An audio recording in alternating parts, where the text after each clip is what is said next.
Now, over the years, I've had a couple of hair dryers. I should say my wife has had a couple of them that have failed.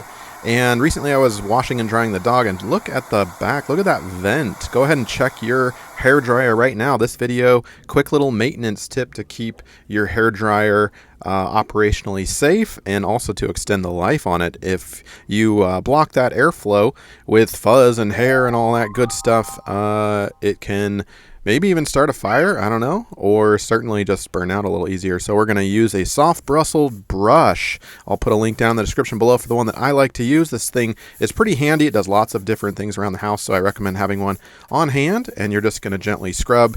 If you use anything harder, you're going to puncture that little filter. It's sturdy metal, but I like to err on the side of caution and just use a soft bristle brush, and a couple of strokes kind of parallel to the gray plastic should pull all that stuff out, and you can see it did so pretty well. You can also use a vacuum cleaner if you're worried about that dust and lint going inside. You don't certainly want that. And of course, I tested it out afterwards just to make sure, and dog is happy and I am happy with that. And we'll stop the video